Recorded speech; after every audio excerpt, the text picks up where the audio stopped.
Projeto de pavimentos. Aula número 4. Análise de tensões e deformações em pavimentos. Neste último módulo, módulo 5, vamos ver como se faz análise elástica de múltiplas camadas utilizando o programa AEMC. Como visto anteriormente, o cálculo de tensões e deformações num sistema múltiplas camadas torna-se extremamente trabalhoso para se fazer na mão, analiticamente. Daí surge a necessidade de se utilizarem programas de computador. Existe uma quantidade muito grande de programas para cálculo de tensões e deformações em meios estratificados. Nessa tabela estão mostrados os mais famosos, começando do mais antigo, que é o Elsin 5, um programa em ambiente DOS. Posteriormente, o FEPAV 2, já em Fortran. Em seguida, o programa Circle 5, que é um programa australiano, programa comercial.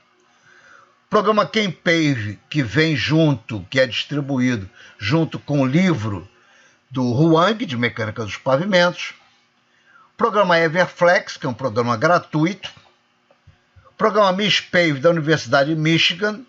O programa Chev PC, que é um programa da Chevron, americano. O programa VESIS 5, que é um programa da Universidade do Texas. O programa PCASE, que é do Corpo de Engenheiros do Exército Americano. O programa BIZAR, da Shell. O programa da ASTRO, Mecanístico Empírico Project Design Method. E os dois últimos são programas brasileiros, em particular o AEMC, Análise Elástica de Múltiplas Camadas, desenvolvido pelo engenheiro Felipe Franco. O que diferencia um programa do outro é a base teórica, uma vez que alguns programas usam o critério das camadas elásticas por diferenças finitas, outros usam o método elástico dos elementos finitos axissimétrico, outros usam os elementos finitos em 3D, mas todos dão como resposta a análise de tensões e deformações num ponto qualquer.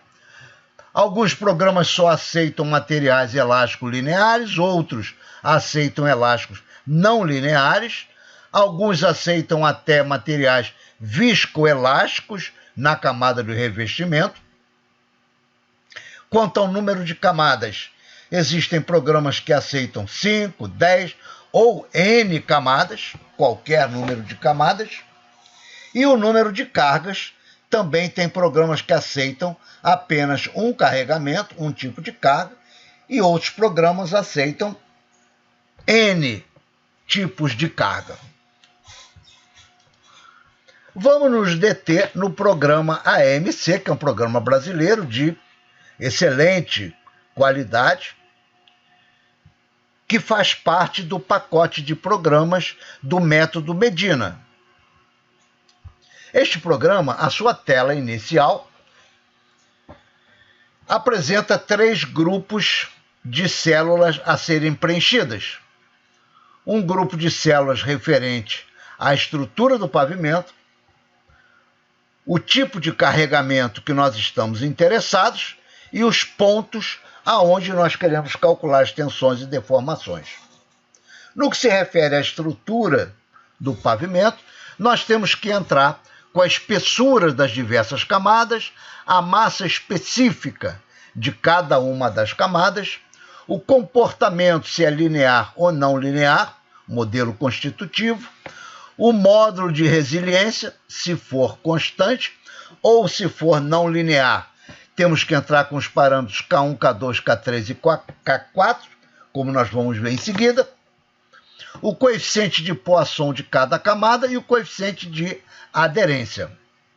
No segundo grupo de células, nós temos que selecionar o tipo de carregamento, desde eixo padrão rodoviário, eixo simples, 2 eixos simples, eixo duplo e assim sucessivamente. O programa permite uma composição bastante completa de opções de eixo.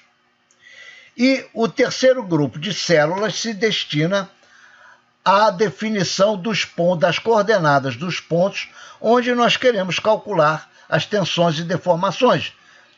Nós temos então que entrar com as coordenadas x, y, z.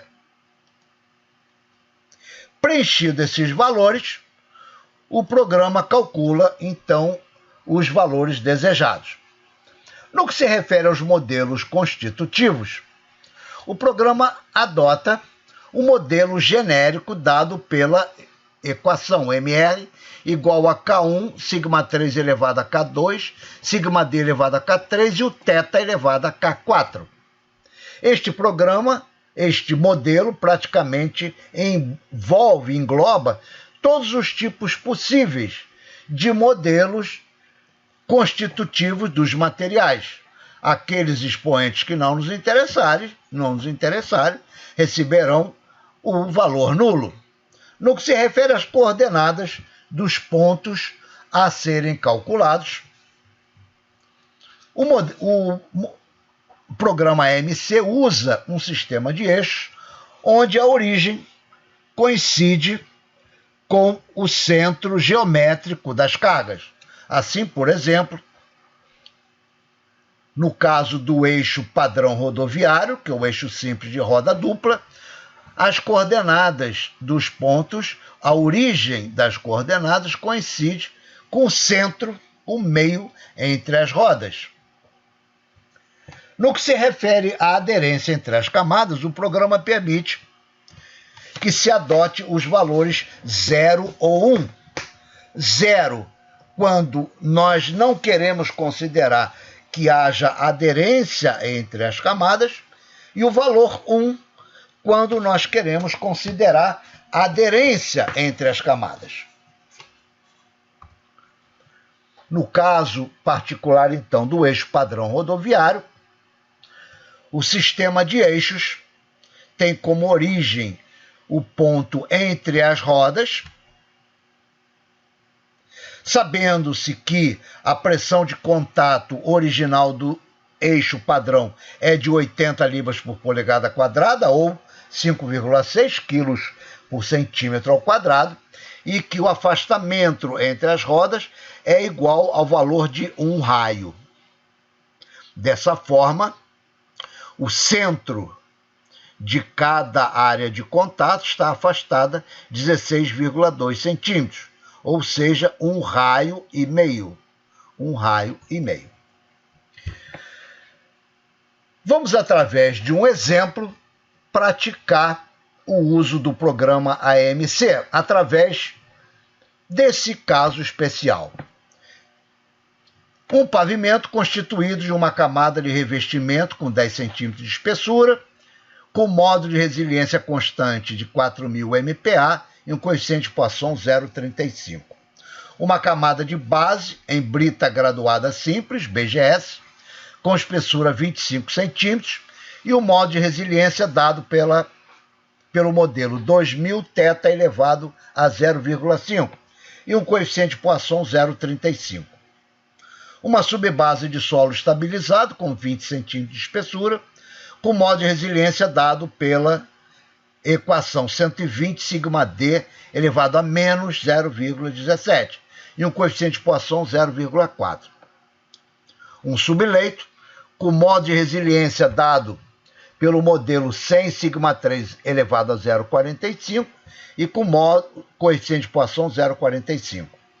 Deseja-se calcular a deflexão máxima na superfície, a deflexão no topo do subleito. Então, a deflexão máxima na superfície, a deflexão no topo do subleito, a distribuição das tensões horizontais no revestimento, então, as tensões horizontais ao longo do revestimento, a tensão vertical no topo da base, então, a tensão vertical no topo da base, e a tensão vertical no topo do subleito. Admitir o revestimento não aderido à base. O revestimento não aderido à base. As demais camadas aderidas. Vamos então preencher os dados referentes à estrutura do pavimento. Primeira camada, camada de revestimento com espessura de 10 centímetros, massa específica 2,4. Este é o valor default adotado pelo programa, 2,4 gramas por centímetro cúbico, que é um valor médio de concreto asfáltico. Comportamento nós vamos usar como linear, com módulo de 4.000 MPa, que é o dado do exercício. Em consequência, K1, K2, K3 e K4 são nulos. Coeficiente de Poisson 0,35 e aderência 0. Não há aderência entre o revestimento e a base. Segunda camada de base com espessura 25, massa específica 2, que também é o valor default do programa, 2 gramas por centímetro cúbico, que é o valor médio de material granular, de base. Esse valor pode ser editado. Vamos manter o valor default. Comportamento não linear, 2.000 θ 0,5. 2.000 é o K1 e o θ é o expoente do K, que é o K4. Então, 0,5 é o K4. Em consequência, K2 e K3 é nulo. Coeficiente de Poisson 0,35, valor adotado, e aderência 1. Está se admitindo a base aderida à subbase. Terceira camada, subbase, com espessura de 20,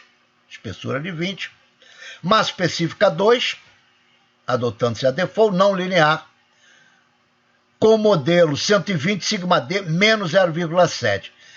O expoente do sigma D é o K3, pelo modelo genérico.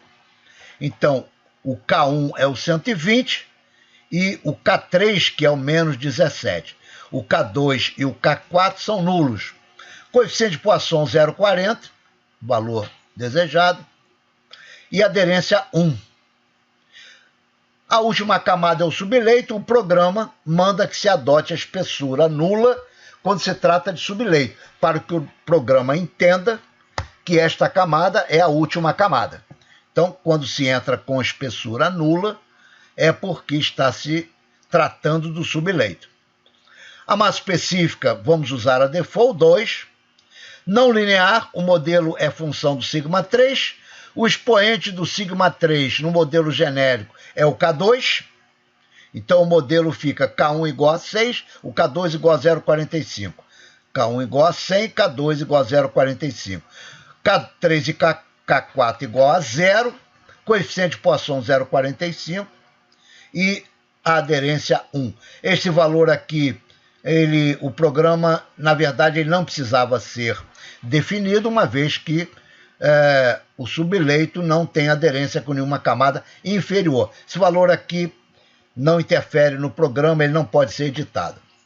O carregamento, está se desejando calcular as tensões devido ao eixo padrão. Então, basta no programa clicar no carregamento eixo padrão rodoviário e ele automaticamente apresenta os valores oficiais do eixo padrão rodoviário. Uma área de contato 10,79, uma área 366 e assim sucessivamente. Em seguida, vamos entrar com as coordenadas dos pontos que nós estamos interessados em conhecer as tensões e as deformações. O problema pede a deflexão máxima na superfície. Ora, na superfície, as coordenadas são ponto x igual a 0, y igual a 0 e z igual a 0. Este é o primeiro ponto. A distribuição das tensões horizontais ao longo do revestimento. Ora, o revestimento ele vai de 0 a 10 centímetros. Como eu quero ficar integralmente dentro do revestimento, eu vou pegar o primeiro ponto como sendo 0,1 para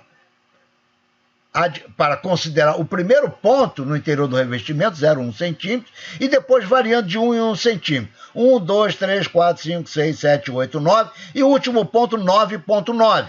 Então, eu estou pegando 11 pontos desde 0,1 a 9,9. Dizer.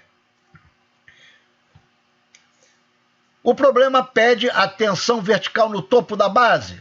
Ora, a base, o topo da base fica logo abaixo do revestimento. Vamos considerar esse logo abaixo como sendo Z igual a 10,1. Então, o primeiro pontinho, logo abaixo do revestimento, vamos considerar o Z igual a 0,1. Apenas para deixar bem claro para o programa, para que nós não consideremos o eixo Z igual a 0, que é um plano de descontinuidade de cálculo. E a deflexão no topo do subleito. No topo do subleito, o pavimento tem 10 mais 25 mais 20, ou seja, 55 centímetros. O primeiro pontinho dentro do subleito, 55,1, que é exatamente para caracterizar o primeiro pontinho dentro do subleito, para não haver dúvida em considerar a interface. Uma vez que nós entramos com as coordenadas dos pontos, basta clicar na tela Calcular.